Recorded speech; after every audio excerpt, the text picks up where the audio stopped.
وڵی هەموو ژنی هەمی گلەی لێ ژنی کەسە دلاگەی ڕاست.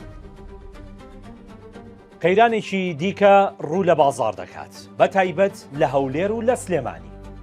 ئەویش کاتی کارکردنی حەلاقەکانە سەرتاشەکان. بابەتەکە خەریکە بە تەواوەتی دەبێتە جددی مقۆمقۆی زۆر هەڵەگرێ لە نێو کاسبکاران دەنگدانەوەیکی زۆری داوەتەوە. بابەتەکەش هەر بەڕاستی سەیرە. کۆمەڵێک لەو دەلاکانە هاتوون دەڵێن تکایە حکوومەت کاتمان بۆ دیاری بکەن با بە ئازادی کاسبی نەکەین. واتە ئەو بەڕێزانە داواکاریان ئەوەیە حکوومەت بە یاسا و ڕێنمایی یان بڕیارێک پێیان بڵێ بۆتان هەیە تەنها لە هەشتی بەیانیەوە تاوەکو وەشتی ئێوارە کار بکەن.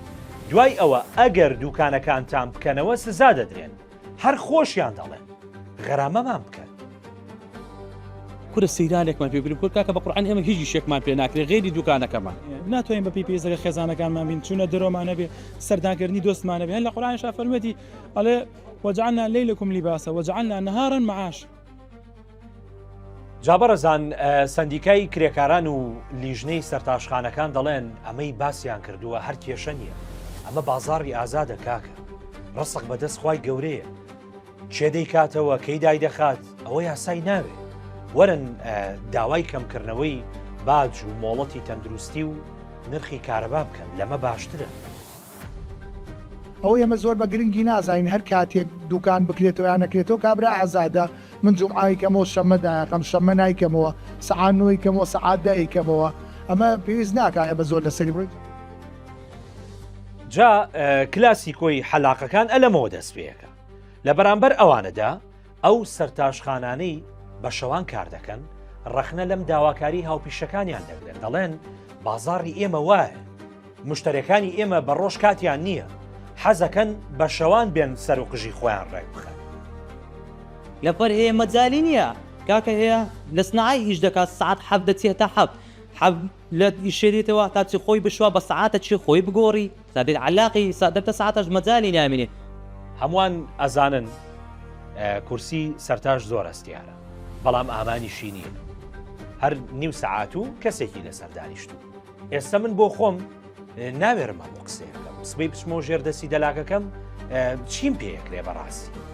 بەڵام حەقیقەتێک هەیە زۆربەمان هەر دەچینەوە لای دەلاکی خۆمان واتە کاژمێری کارکردنی هەر چەند دەبێت ئێمە خۆمان دەمانەوێت بە پێی کاتی ئێمە ئەو لە دووکان بێت و زووش بەڕێمان بکات و پەلەپەلیشی لێ بکەین و ئیشەکەش ئەبێ بە دڵی ئێمە.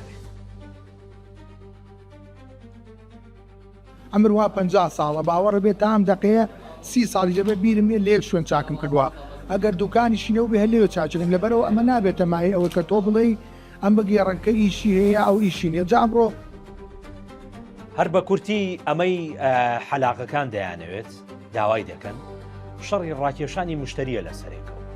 ئەوانی دەیانەوێت کاژمێر هەشتی شەو هەموو دەلاکەکان دابخرێت هەڵبەتە پێیان باشە مشتریەکان چاوەڕێ بکەن تا سبەی بچنە لای ئەوانیت.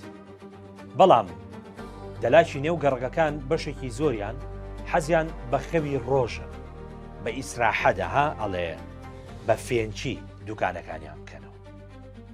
ئیتر وای لێ هاتووە بۆ کاتی پشودان و کارکردنیش ئەبێ داوا لە حکوومەت بکرێ بە یاسا بۆیان ڕێک بخایان بۆ هەمووانی ڕێک بخە.